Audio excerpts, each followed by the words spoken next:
Hi all, ഐപ്ലസിന്റെ പുതിയൊരു വീഡിയോയിലേക്ക് എല്ലാവർക്കും സ്വാഗതം.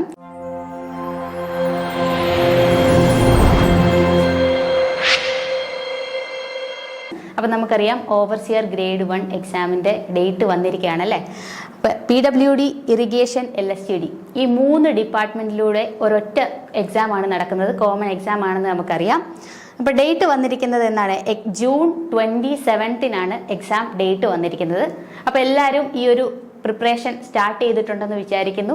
അപ്പോൾ നമുക്ക് ഈ ഒരു എക്സാമിന് പഠിക്കുന്നതിന് മുന്നേ ആയിട്ട് അതിലേക്ക് കിടക്കുന്നതിന് മുന്നേ ആയിട്ട് നമുക്ക് കഴിഞ്ഞ വർഷം നടന്ന എക്സാമിന് എത്രത്തോളം അഡ്വൈസ് പോയിട്ടുണ്ട് എന്നൊന്ന് നോക്കാം. അപ്പോൾ PWD ഇറിഗേഷൻ 2021 നടന്ന എക്സാമാണ്. ഇതിൻ്റെ ടോട്ടൽ അഡ്വൈസ് 265 അഡ്വൈസുകൾ പോയിട്ടുണ്ട്. അതുപോലെ തന്നെ LSTD ഡിപ്പാർട്ട്മെൻറ്റിൽ 437 അഡ്വൈസുകൾ പോയിട്ടുണ്ട്. അപ്പോൾ ഏറ്റവും കൂടുതൽ ഒരു മാസ് റിക്രൂട്ട്മെന്റ് നടക്കുന്ന ഒരു ഡിപ്പാർട്ട്മെന്റാണ് LSTD. അതുപോലെ തന്നെ നമുക്കറിയാമല്ലോ ഇനിയും LSTD അസിസ്റ്റന്റ് എഞ്ചിനീയർ എക്സാം വരാനിരിക്കുന്നുണ്ട്. അപ്പോൾ ഈ എക്സാമുകളെല്ലാം അടുപ്പിച്ച് വരുന്നത് കൊണ്ട് തന്നെ ഇതിൻ്റെ അകത്തിലെല്ലാം തന്നെ കോമൺ ആയിട്ടുള്ള ആൾക്കാരായിരിക്കും ഉണ്ടാവുക. അപ്പോൾ ഡെഫിനറ്റ്ലി കൂടുതൽ ആൾക്കാർ എന്ത് ചെയ്യും, LSTD എയിലേക്ക് ഓപ്റ്റ് ചെയ്യും. കൂടുതൽ വേക്കൻസീസ് ഓവർസിയർ ഗ്രേഡ് 1 വരാൻ സാധ്യതയുണ്ട്. അതുകൊണ്ട് തന്നെ കൂടുതൽ ആൾക്കാർക്ക് ജോലി കിട്ടാനുള്ള ഒരു സാധ്യതയുണ്ട്. എല്ലാവരും വളരെ പ്രതീക്ഷയോടുകൂടി പഠിക്കുന്ന ഒരു ഡിപ്പാർട്ട്മെൻറ്റാണ് LSTD, നിങ്ങൾക്ക് അറിയാമായിരിക്കും. ഓക്കെ, അപ്പം നമുക്ക് ഈ ഒരു എക്സാം ഡേറ്റിനോടൊപ്പം തന്നെ PSC സിലബസും അതിനോടനുസരിച്ച് സബ്ജക്റ്റിന് എത്രത്തോളം വെയിറ്റേജ് ഉണ്ടെന്ന് കൂടി ടോപ്പിക്കിൽ പറയുന്നുണ്ട്, സിലബസിൽ പറയുന്നുണ്ട്. അപ്പോൾ അത് എത്രത്തോളം ഉണ്ട് എന്ന് നമുക്കൊന്ന് നോക്കാം. അപ്പോൾ ആദ്യത്തെ ഏറ്റവും കൂടുതൽ വെയിറ്റേജ് ഉള്ള സബ്ജക്റ്റാണ് സർവേ എന്ന് പറയുന്നത്. ഏകദേശം 20 മാർക്കിന് സർവേയിൽ നിന്ന് ക്വസ്റ്റ്യൻസ് ചോദിച്ചിട്ടുണ്ട്. കൺസ്ട്രക്ഷൻ മെറ്റീരിയൽസിൽ നിന്ന് 10 ക്വസ്റ്റ്യൻസ് ആണ് 10 ക്വസ്റ്റ്യൻസ് ചോദിക്കാം, അല്ലെ 10 മാർക്കിനാണ് ചോദിക്കുക. കൺസ്ട്രക്ഷൻ ടെക്നോളജിയിൽ നിന്ന് 10 mark, TOS theory of structures 10 mark, quantity surveying 10 mark, irrigation 10 mark, അതുപോലെ geotechnical engineering 10 mark, transportation engineering 10 mark. അതിനകത്ത് തന്നെ പല സബ് ടോപ്പിക്സുകളുണ്ട്, നിങ്ങൾക്ക് അറിയാമായിരിക്കും. റെയിൽവേ, അതുപോലെ എയർപോർട്ട്, കൾവേർട്ട്, പിന്നെ ടണൽസ്, അങ്ങനെ പല സബ് ഡിവിഷൻസ് ഉണ്ട്. പിന്നീട് എൻവയോൺമെന്റൽ എഞ്ചിനീയറിംഗ് 10 മാർക്ക്. അങ്ങനെ ടോട്ടൽ 100 മാർക്കിന്റെ ക്വസ്റ്റ്യൻസ് ആണ്. അപ്പോൾ ഈ ഒരു പാറ്റേൺ പറഞ്ഞിട്ടുള്ളതിൽ ഇത്രയും മാർക്കിന് തന്നെയായിരിക്കും ഓരോ സബ്ജക്റ്റിൽ നിന്നും ക്വസ്റ്റ്യൻസ് വന്നിട്ടുണ്ടാവുക. അപ്പം നിങ്ങൾ പഠിക്കുന്നതിന് മുന്നേ ആയിട്ട് ഏതാണ് ഏറ്റവും കൂടുതൽ വെയിറ്റേജ്, നിങ്ങൾക്ക് എത്രത്തോളം ഏത് സബ്ജക്റ്റാണ് ബുദ്ധിമുട്ടുള്ളത്, ഇനിയും കൂടുതൽ ടൈം നിങ്ങൾ സ്പെൻഡ് ചെയ്യേണ്ടത് ഏത് സബ്ജക്റ്റിലാണ്, ഇതൊക്കെ ഒന്ന് മനസ്സിലാക്കിയിട്ട് പഠിക്കാനായിട്ട് ഇരിക്കുക. ഓക്കെ, അപ്പം നമ്മൾ ഈ ഒരു എക്സാം പ്രിപ്പയർ ചെയ്യുന്നതിന് മുന്നേ ആയിട്ട് നിങ്ങൾക്കറിയാം ജൂൺ 27-നാണ് എക്സാം. അപ്പം ഇനി ഏകദേശം ഒരു 3 മാസമാണ് നമുക്ക് ബാക്കിയുള്ളത്. അപ്പം ഈ ഒരു 3 മാസം കൊണ്ട് നമുക്ക് സ്മാർട്ടായിട്ട് പ്രിപ്പയർ ചെയ്ത് എങ്ങനെ ആദ്യത്തെ അഡ്വൈസിൽ തന്നെ നിങ്ങൾക്ക് ജോലി ലഭിക്കാൻ സാധിക്കും എന്നുള്ളതാണ് നമ്മൾ നോക്കാൻ പോകുന്നത്. അപ്പം നമുക്കറിയാം എക്സാമിന് പഠിക്കുമ്പോൾ നമുക്ക് ആദ്യമേ വേണ്ട എന്താണ്, സിലബസ് ആണ് അല്ലേ. അപ്പോൾ ആ സിലബസ് കറക്റ്റായിട്ട് മനസ്സിലാക്കുക എന്നുള്ളത് വളരെ വളരെ ഇമ്പോർട്ടൻ്റ് ആണ്. ചില ടോപ്പിക്കുകൾ വളരെ ഇമ്പോർട്ടൻ്റ് ആയിരിക്കും. അതുപോലെ തന്നെ സബ്ജക്റ്റിൻ്റെ വെയിറ്റേജുകൾ നമ്മൾ കറക്റ്റായിട്ട് അറിഞ്ഞിരിക്കണം. അപ്പോൾ നിങ്ങൾ പഠിക്കാനിരിക്കുന്നതിന് മുന്നേ ആയിട്ട് സിലബസിൻ്റെ പ്രിൻ്റ് ഔട്ട് എടുത്ത് അടുത്ത് തന്നെ വയ്ക്കുക. ഇത് നിങ്ങൾക്ക് ഓരോ ദിവസവും നിങ്ങൾ പ്രിപ്പറേഷൻ പ്രോഗ്രസ് ചെയ്യുന്നതിനനുസരിച്ച് നിങ്ങൾക്ക് അതിൻ്റെ അകത്തിൽ മാർക്ക് ചെയ്യുകയാണെങ്കിൽ നിങ്ങൾക്ക് ഒരു കോൺഫിഡൻസ് കിട്ടാനും അതുപോലെ തന്നെ എത്രത്തോളം പഠിക്കാൻ ബാക്കിയുണ്ട് അതിനെല്ലാം നിങ്ങൾക്കൊന്ന് നിങ്ങളുടേതായിട്ടുള്ള രീതിയിൽ മനസ്സിലാക്കാനായിട്ട് സാധിക്കും. അതുപോലെ തന്നെ നമുക്ക് ഈ ഒരു പ്രിൻ്റ് ഔട്ട് ഉണ്ടെങ്കിൽ നമ്മൾ ഓരോ ദിവസവും പഠിക്കുന്നതിനോടൊപ്പം തന്നെ നമ്മൾ പ്രീവിയസ് ഇയർ ക്വസ്റ്റ്യൻസ് ഒക്കെ ചെയ്യാറുണ്ട്. അപ്പോൾ ഈ ക്വസ്റ്റ്യൻസ് കാണുമ്പോൾ ചില ക്വസ്റ്റ്യൻ പേപ്പേഴ്സ് നോക്കിയാൽ അറിയാം, കോമൺ ആയിട്ട് സ്ഥിരമായിട്ട് എക്സാംസ് ചോദിക്കുന്ന കുറച്ച് ഏരിയാസ് ഉണ്ട്. അപ്പം അങ്ങനെയുള്ള ഏരിയാസ് മനസ്സിലാക്കി അതൊന്ന് പ്രത്യേകം നമുക്ക് സിലബസിലേക്ക് നോട്ട് ചെയ്തിടാനും ഒക്കെ ഇത് ഹെൽപ്ഫുൾ ആണ്. അപ്പോൾ അതുകൊണ്ട് തന്നെ സിലബസ് അടുത്ത് തന്നെ വെക്കുക. ഡീറ്റെയിൽഡ് ആയിട്ടുള്ള സിലബസ് നിങ്ങൾ എത്രത്തോളം കവർ ചെയ്തു എന്നുള്ളത് അത് പഠിക്കുന്നതിനനുസരിച്ച് നിങ്ങൾ മാർക്ക് ചെയ്ത് വെക്കുക. ഓക്കെ, അതുപോലെ രണ്ടാമത് പറയാനായിട്ടുള്ളത് സബ്ജക്റ്റ് കോമ്പിനേഷൻ. അപ്പം നിങ്ങൾ ഓൾറെഡി ഇതിനെക്കുറിച്ചൊക്കെ അറിയാവുന്നതായിരിക്കും. നിങ്ങൾ പഠിക്കുന്ന സമയത്ത് തന്നെ നമ്മളൊരു ബേസിക്കലി പറയുന്നത് ഒരു 2 സബ്ജക്റ്റ് കമ്പൈൻ ചെയ്ത് പഠനം സ്റ്റാർട്ട് ചെയ്യുക എന്നുള്ളതാണ്.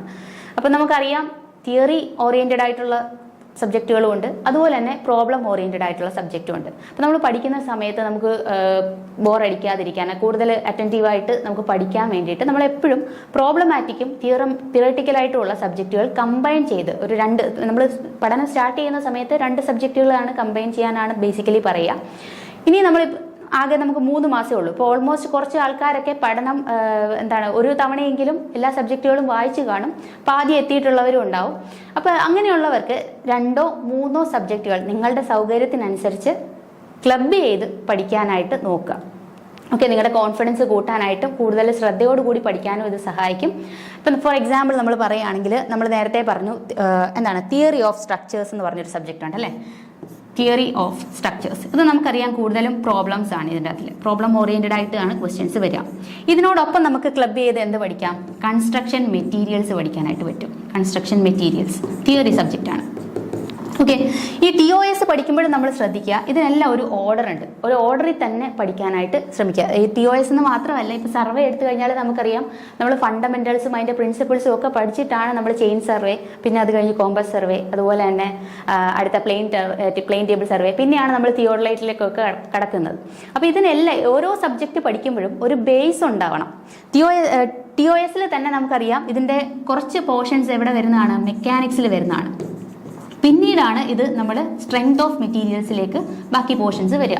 അപ്പോൾ നമ്മൾ എപ്പോഴും സ്ട്രെങ്ത് ഓഫ് മെറ്റീരിയൽസിലേക്ക് ഡയറക്റ്റ് എൻ്റർ ചെയ്യാറില്ല. മെക്കാനിക്സിലുള്ള പോർഷൻസ്, അതായത് നമ്മുടെ സെൻട്രോയിഡ്, മൊമെന്റ് ഓഫ് ഇനേർഷ്യ, ഇങ്ങനെയുള്ള ബേസിക് ആയിട്ടുള്ള കാര്യങ്ങളൊക്കെ പഠിച്ച് മനസ്സിലാക്കിയതിന് ശേഷമാണ് നമ്മൾ സ്ട്രെങ്ത് ഓഫ് മെറ്റീരിയൽസിലേക്ക് വരിക. അപ്പോൾ നമ്മൾ എന്ത് ചെയ്യണം, ഈ ഒരു ഓർഡറിൽ തന്നെ പഠിക്കാനും റിവൈസ് ചെയ്യാനും ഒക്കെ നോക്കുക. നിങ്ങൾക്ക് റിവൈസ് ചെയ്യേണ്ടത് നിങ്ങൾക്ക് അറിയാമല്ലോ, നിങ്ങൾക്ക് എത്രത്തോളം ഏതാണ് ഓർമ്മയിരിക്കാത്തത്, അത് കൂടുതൽ ടൈം റിവൈസ് ചെയ്യുക. എന്നാലും നമ്മളെപ്പോഴും പഠിക്കുമ്പോൾ ഈ ഒരു ഓർഡർ മെയിൻറ്റെയിൻ ചെയ്ത് പഠിക്കാനായിട്ട് ശ്രമിക്കുക. ഓരോ ടോപ്പിക് വൈസും ബേസിൽ നിന്ന് തുടങ്ങി അത് ഒരു ഓർഡറിൽ പഠിക്കുക. At the end of the day നിങ്ങളൊരു സബ്ജക്റ്റ് പഠിച്ചു കഴിഞ്ഞാൽ ആ സബ്ജക്റ്റിൽ നിന്ന് എത്ര ടോപ്പിക്കുകൾ ഉണ്ടായിരുന്നു, ഇപ്പോൾ സർവേ എടുത്തു കഴിഞ്ഞാൽ ഇത്ര സ്റ്റാർട്ടിങ് ഫണ്ടമെന്റൽസിൽ നിന്ന് തുടങ്ങി ചെയിൻ സർവേ തുടങ്ങി compass survey, plane table survey, ഇന്ന കാര്യങ്ങളുണ്ട് എന്ന് നിങ്ങൾക്ക് ഫൈനലി ഒരു ഐഡിയ വേണം. അതുപോലെ തന്നെ നിങ്ങൾ പഠിക്കുന്നതിനോടൊപ്പം ഇപ്പോൾ ആദ്യത്തെ ഫണ്ടമെന്റൽസ് ഓഫ് സർവേ, ഇതിൻ്റെ അകത്തിൽ നിന്ന് നിങ്ങൾക്ക് എത്രത്തോളം ക്വസ്റ്റ്യൻസ് പ്രീവിയസ് ഇയറിൽ നിന്ന് ഏത് ഏരിയയിലാണ് കൂടുതൽ കോൺസെൻട്രേറ്റ് ചെയ്ത് ചോദിച്ചിട്ടുള്ളത്, അതുപോലെ നമുക്ക് ആ ഒരു ഏരിയ ഇമ്പോർട്ടൻസ് മനസ്സിലാക്കാനായിട്ട് സാധിക്കണം.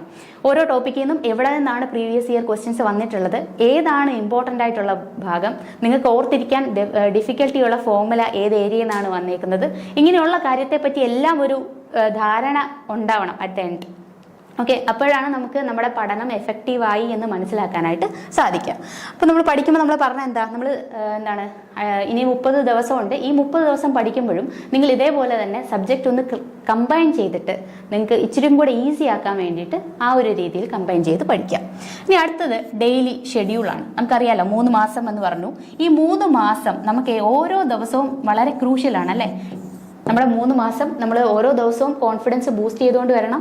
അപ്പോൾ ഈ 3 മാസത്തെ സ്റ്റഡി പ്ലാൻ, ഒരു പ്ലാൻ പ്രിപ്പയർ ചെയ്തിട്ട് നമ്മൾ ഡെയിലി എന്താണ് നമുക്ക് പഠിക്കേണ്ടത്. അപ്പോൾ ഓരോരുത്തർക്കും പ്രത്യേകമായിട്ടൊരു പ്ലാൻ പറഞ്ഞു തരാൻ പറ്റില്ല, കാരണം ഓരോരുത്തർക്കും അറിയാൻ വയ്യാത്ത സബ്ജക്റ്റും കൂടുതൽ കോൺസെൻട്രേറ്റ് ചെയ്യേണ്ട ഏരിയയും, ചിലർക്ക് ന്യൂമറിക്കൽ ആയിരിക്കും, ചിലർക്ക് തിയറി ആയിരിക്കും. അപ്പോൾ ഇത് നിങ്ങൾക്ക് മനസ്സിലാവുന്ന രീതിയിൽ നമ്മുടെ ഇതിൻ്റെ നമ്മൾ നേരത്തെ പറഞ്ഞില്ലേ, സർവേ ആണ് കൂടുതൽ മാർക്സിന് ചോദിക്കുക.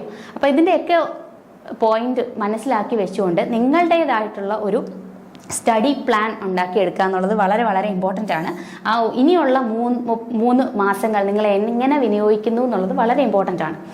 അപ്പോൾ നമ്മൾ പഠിക്കുന്ന സമയത്ത് ഡെഫിനറ്റ്ലി ഒരു ദിവസം എന്ന് പറഞ്ഞാൽ നമ്മൾ സ്റ്റാർട്ട് ചെയ്യുമ്പോൾ, നമ്മൾ രാവിലെ എണീക്കുമ്പോൾ നമ്മൾ നല്ല ഫ്രഷ് ആയിട്ടാണ് എണീക്കുക. അപ്പോൾ നമുക്ക് ഹൈലി കോൺസെൻട്രേറ്റഡ് ആയിട്ട് ഇരിക്കാൻ പറ്റുന്ന ആ ഒരു മോർണിംഗ് ടൈമിൽ എത്രത്തോളം നമുക്ക് കാര്യങ്ങൾ, പുതിയ കാര്യങ്ങളാണെങ്കിലും റിവൈസ് ചെയ്യേണ്ട കാര്യങ്ങളാണെങ്കിലും അത് നിങ്ങളൊന്ന് ഓർത്തെടുക്കാൻ ശ്രമിക്കുക. ബാക്കി ഇത് മെമ്മറി നല്ല വേണ്ട സമയത്ത് നിങ്ങൾ ഹൈലി കോൺസെൻട്രേറ്റഡ് ആയിട്ടുള്ള സമയത്ത് പുതിയ കാര്യങ്ങൾ പഠിക്കാനും അതുപോലെ ബുദ്ധിമുട്ടുള്ള കാര്യങ്ങൾ ഓർത്തെടുക്കാൻ ശ്രമിക്കുകയും ചെയ്യുക. അത് കഴിഞ്ഞിട്ട് ബാക്കിയുള്ള സമയം നിങ്ങൾ എന്താ ചെയ്യേണ്ടത്, അതിൻ്റെ പ്രീവിയസ് ഇയർ ക്വസ്റ്റ്യൻ നോക്കുക. എപ്പോഴും നമ്മളൊരു ഏരിയ പഠിച്ചു കഴിഞ്ഞാൽ അന്നത്തെ ദിവസം തന്നെ, ഇത് പഠിച്ചു കഴിയുന്നതിന് അടുത്ത മൊമെൻറ്റിൽ തന്നെ നിങ്ങൾ എന്ത് ചെയ്യണം, അതുമായിട്ട് റിലേറ്റഡ് ആയിട്ടുള്ള പ്രീവിയസ് ഇയർ ക്വസ്റ്റ്യൻസും അല്ലെങ്കിൽ ഇമ്പോർട്ടൻ്റ് ആയിട്ടുള്ള ക്വസ്റ്റ്യൻസും എത്രത്തോളം കിട്ടുമോ അത് വർക്കൗട്ട് ചെയ്യുക. സോ ദാറ്റ് നമുക്ക് അപ്പം തന്നെ മാർക്ക് ചെയ്തിടാൻ പറ്റും നമ്മുടെ നോട്ട്സിൽ. നമ്മൾ പഠിക്കുന്നതിനൊപ്പം നമുക്ക് നോട്ട്സ് ഉണ്ടാക്കുന്നുണ്ടാവുമല്ലോ. അപ്പോൾ ആ നോട്ട്സിൻ്റെ അകത്തിലേക്ക് ഇന്ന ഏരിയയിൽ നിന്ന് ക്വസ്റ്റ്യൻസ് വന്നിട്ടുണ്ട്. അപ്പോൾ ഇത് ഫൈനലി അറ്റ് ദ എൻഡ് നമ്മൾ ലാസ്റ്റ് മാസത്തിലേക്ക് കിടക്കുന്ന സമയത്ത് അല്ലെങ്കിൽ എക്സാമിന് ഒരാഴ്ച മുന്നേ നമുക്ക് ഏതൊക്കെ റിവൈസ് ചെയ്യണം, എന്തൊക്കെ ഇമ്പോർട്ടൻ്റ് ആണെന്നൊന്ന് മനസ്സിലാവണമെന്നുണ്ടെങ്കിൽ നമ്മൾ ഇതിനോടൊപ്പം ഓരോ ദിവസവും എന്ത് ചെയ്യണം, നമ്മൾ റിവിഷനും ചെയ്തുകൊണ്ട് പോകണം. ഓക്കെ, ഈ ഷെഡ്യൂൾ ഉണ്ടാക്കി ആ ഷെഡ്യൂളിൽ പ്രകാരം നമുക്ക് പോകണം. പിന്നെ വളരെ ഏതൊരു എക്സാം ആണെങ്കിലും നമുക്കറിയാം കൺസിസ്റ്റൻസി മെയിൻറ്റെയിൻ ചെയ്യുക. ഒരു ദിവസം പഠിച്ചു, അടുത്ത ദിവസം പഠിക്കുന്നില്ല, പിന്നെയും അടുത്ത ദിവസം പഠിക്കുന്നത്. ഇത് നിങ്ങളുടെ കോൺഫിഡൻസിനെ വളരെയധികം കോൺഫിഡൻസ് നമ്മൾ ഓരോ ദിവസവും ബൂസ്റ്റ് ചെയ്തുകൊണ്ട് വരാൻ വേണ്ടിയിട്ട് നമ്മൾ കൺസിസ്റ്റൻ്റ് ആയിട്ട് പഠിക്കുക എന്നുള്ളത് വളരെ ഇമ്പോർട്ടൻ്റ് ആണ്. എന്നാൽ മാത്രമേ നിങ്ങൾക്ക് അറ്റ് ദ എൻഡ് കോൺഫിഡൻസ് ഉണ്ടാകത്തുള്ളൂ. നിങ്ങൾ എക്സാമിനെ വളരെ ഈസി ആയിട്ട്, നമ്മൾ സ്ട്രെസ്ഫുൾ ആയിട്ടിരുന്നിട്ട് ഒരു കാര്യമില്ല, ഹാപ്പി ആയിട്ടിരിക്കുക, സ്ട്രെസ് ഫ്രീ ആയിട്ടിരിക്കുക. എന്നാൽ മാത്രമേ നമ്മൾ എത്രത്തോളം പഠിക്കുന്നുണ്ടെന്നുള്ളത് നമ്മൾ അന്നേരത്തെ ഒരു സമാധാനം മാത്രമേ ആവുന്നുള്ളൂ. പക്ഷേ 90 മിനിറ്റ്സിൽ നിങ്ങൾക്ക് എത്രത്തോളം റീകളക്ട് ചെയ്ത് എഴുതാൻ പറ്റും എന്നുള്ളതാണ് നമ്മുടെ സക്സസ് ഡിറ്റർമൈൻ ചെയ്യുന്നത്. അപ്പോൾ അറ്റ് ദ എൻഡ് നിങ്ങൾക്ക് അത് റീകളക്ട് ചെയ്ത് എഫക്റ്റീവായിട്ട് ആ ടൈമിനുള്ളിൽ ചെയ്തെടുക്കാൻ പറ്റുന്ന രീതിയിലാണോ നിങ്ങൾ ഓരോ മിനിറ്റും പ്രിപ്പയർ ചെയ്യുന്നത് എന്നുള്ളത് നിങ്ങൾ അലേർട്ടായിട്ട് തന്നെ ഇരിക്കുക. ഓക്കെ, അടുത്തത് റിവിഷൻ തന്നെ നമുക്കറിയാം. ഡെയിലി റിവിഷൻ ഉണ്ട്, വീക്ക്ലി റിവിഷൻ ഉണ്ട്. ഇപ്പോൾ ഡെയിലി റിവിഷൻ വേണ്ടത് ഇത് നമ്മൾ പഠിക്കുന്ന സമയത്ത് തന്നെ ചെയ്യേണ്ടതാണ്. ചില ഫോർമുലാസ് ഒക്കെ നമുക്കറിയാം എത്ര പഠിച്ചാലും ഓർത്തിരിക്കത്തില്ല. അപ്പം അങ്ങനെയുള്ള ഫോർമുലാസും കാര്യങ്ങളൊക്കെ ഉണ്ടെന്നുണ്ടെങ്കിൽ നിങ്ങൾ എന്ത് ചെയ്യണം, പഠിക്കുന്നിടത്ത് തന്നെ എഴുതി ഒട്ടിക്കാനായിട്ട് ശ്രമിക്കുക. അതുപോലെ ചില കാര്യങ്ങൾ നമുക്ക് വളരെ കോഡൊക്കെ ഉപയോഗിച്ച്, കൺസ്ട്രക്ഷൻ മെറ്റീരിയൽസിലൊക്കെ കാര്യങ്ങൾ നമുക്ക് കോഡ് ഉപയോഗിച്ച് ഓർത്തിരിക്കാൻ പറ്റും. അപ്പം അങ്ങനെ സിമ്പിളായിട്ടുള്ള കോഡുകളൊക്കെ എഴുതിയിട്ടിട്ട് അതും പഠിക്കുന്നിടത്ത് തന്നെ ഒട്ടിക്കാനായിട്ട് ശ്രമിക്കുക. അപ്പം നമുക്ക് മനസ്സിലാവും നമ്മൾ ചില കാര്യങ്ങളൊക്കെ നമുക്ക് അറിയാം, പക്ഷേ അത് കുറച്ച് നാൾ ഒരു 10 ദിവസമൊക്കെ കഴിഞ്ഞാൽ നമ്മൾ മറന്നു പോകും എന്നുള്ളതാണെന്നുണ്ടെങ്കിൽ അത് വീക്ക്ലി റിവിഷൻ്റെ കൂട്ടത്തിൽ ഉൾപ്പെടുത്തുക. അതല്ല ഒട്ടും തീരെ തലയിൽ നിൽക്കുന്നില്ല എന്നുള്ളത് നമ്മൾ ഒരേ ടൈമിലിരുന്ന് കുത്തിയിരുന്ന് പഠിച്ച് ശ്രമിക്കാൻ അങ്ങനെ പഠിച്ചുകൊണ്ടിരിക്കുകയാണെന്നുണ്ടെങ്കിൽ നമ്മുടെ തലയിലോട്ട് കയറത്തില്ല. അപ്പം നമ്മൾ എന്ത് ചെയ്യുക, അതൊന്ന് ജസ്റ്റ് എഴുതി ഒന്ന് നമ്മൾ കാണുന്നിടത്തൊന്ന് ഒട്ടിച്ച് വെക്കുക. അടുത്ത ദിവസം നമുക്ക് ഇതിൽ ഓർത്തെടുക്കാൻ പറ്റുന്നുണ്ടോ എന്ന് നോക്കുക. അങ്ങനെ കുറച്ച് ദിവസം ആകുമ്പോൾ നിങ്ങൾക്കത് തനിയെ ബൈഹാർട്ട് ആയിക്കോളും. ഓക്കെ, അപ്പം റിവിഷനിൽ വളരെ ഇമ്പോർട്ടൻ്റ് ആണ്. നമുക്കറിയാം കീ ടു ദ സക്സസ് റിവിഷനാണ്. റിവിഷൻ ഇല്ലാതെ നമുക്ക് ഒരിക്കലും ഓർത്തിരിക്കാനായിട്ട് പറ്റത്തില്ല. ഡെയിലി റിവിഷനും വീക്ക്ലി റിവിഷനും വളരെ ഇമ്പോർട്ടൻ്റ് ആണ്. ഇനി അടുത്ത എന്താണ്, PYQ വർക്കൗട്ടാണ്. നമ്മുടെ ഈ 30 ദിവസം ഉള്ളതിലെ ലാസ്റ്റ് 1 മന്ത് അല്ലെങ്കിൽ ഒരു അവസാനത്തെ 20 ദിവസം ഇത് മസ്റ്റായിട്ടും നിങ്ങൾക്ക് പ്രീവിയസ് ഇയർ ക്വസ്റ്റ്യൻസ് വർക്കൗട്ട് ചെയ്യാൻ വേണ്ടി മാത്രമായിട്ട് മാറ്റി വെക്കുക. നമ്മുടെ റിവിഷൻ ഇതിനോടൊപ്പം തന്നെ കൊണ്ടുപോവുക. അതല്ലാതെ ഒരു ഫുൾ ലെങ്ത് സ്റ്റഡി എന്നുള്ളത് ഒരു അടുത്ത 2 മാസം കൊണ്ട് കംപ്ലീറ്റ് ചെയ്യുമെന്ന രീതിയിലാക്കുക. ലാസ്റ്റ് 1 മന്ത് ഒരു ഫുൾ ലെങ്ത് മോക്ക് ടെസ്റ്റ് വളരെയധികം എഴുതി പഠിക്കുക. കാരണം നമ്മുടെ ഫൈനൽ എക്സാമിന് പോകുന്നതിന് മുന്നേ ആയിട്ട് അതേ രീതിയിൽ, അതേ അറ്റ്മോസ്ഫിയറിൽ, നിങ്ങൾക്ക് വേണ്ടേ, അതേ ഇമ്പോർട്ടൻസോട് കൂടി തന്നെ എഴുതി നോക്കേണ്ട ഒരു കാര്യമാണ് മോക്ക് ടെസ്റ്റ്. അപ്പോൾ ആ ഒരു മോക്ക് ടെസ്റ്റിൽ എത്രത്തോളം പെർഫോം ചെയ്യുന്നുണ്ടെന്നുള്ളത് നിങ്ങൾക്കറിയാം. ഓരോ ദിവസം എഴുതുന്തോറും നിങ്ങൾ എങ്ങനെ ഇമ്പ്രൂവ് വരുന്നു എന്നുള്ളത് നിങ്ങൾക്ക് മനസ്സിലാവാനായിട്ട് പറ്റും. ഓക്കെ, അപ്പോൾ അത് നമ്മുടെ എക്സാമിനെ വളരെയധികം ബാധിക്കും. അതുപോലെ തന്നെ എത്രത്തോളം ക്വസ്റ്റ്യൻസ് കളക്ട് ചെയ്യാൻ പറ്റും. ഇപ്പം ഓൾറെഡി കുറേ ക്വസ്റ്റ്യൻസ് ഒക്കെ വർക്കൗട്ട് ചെയ്ത് കഴിഞ്ഞിട്ടുണ്ടെങ്കിൽ റാങ്ക് മേക്കിംഗ് ആയിട്ടുള്ള ക്വസ്റ്റ്യൻസ് അല്ലെങ്കിൽ പുതിയ ടെക്സ്റ്റ് ബുക്ക് കിട്ടിയാൽ പുതിയ ക്വസ്റ്റ്യൻസ് എത്രത്തോളം കളക്ട് ചെയ്യാൻ പറ്റും. അല്ലെങ്കിൽ നമുക്കറിയാം ഈ ഫസ്റ്റ് ഗ്രേഡ് ആണെന്നുണ്ടെങ്കിൽ അതുമായിട്ട് റിലേറ്റ് ചെയ്ത് വരുന്നതാണ് JEE എക്സാംസ്. ഈ JEE എക്സാംസിൻ്റെ ക്വസ്റ്റ്യൻ പേപ്പറൂടെ കളക്ട് ചെയ്തിട്ട് അതും കൂടി വർക്കൗട്ട് ചെയ്യാനായിട്ട് നോക്കുക. എത്രത്തോളം ക്വസ്റ്റ്യൻസ് കിട്ടുമോ അത്രത്തോളം ക്വസ്റ്റ്യൻസ് വർക്കൗട്ട് ചെയ്ത് മാക്സിമം കോൺഫിഡൻസ് ഉണ്ടാക്കിയെടുക്കുക എന്നുള്ളത് നിങ്ങളുടെ മാത്രം ഉത്തരവാദിത്തമാണ്. അപ്പോൾ ഓക്കെ, നിങ്ങൾ എത്രത്തോളം ആത്മാർത്ഥതയായിട്ട് പഠിക്കുന്നുണ്ടോ എന്നുള്ളതാണ് നിങ്ങളുടെ സക്സസ്. ഓക്കെ, അപ്പം ഈ ഒരു എക്സാമിന് വേണ്ടി പ്രിപ്പയർ ചെയ്യുന്ന എല്ലാവർക്കും വളരെ ഈസി ആയിട്ട് തന്നെ ഈ എക്സാം ക്രാക്ക് ചെയ്യാൻ സാധിക്കട്ടെ എന്ന് പ്രാർത്ഥിക്കുന്നു. Thank you so much.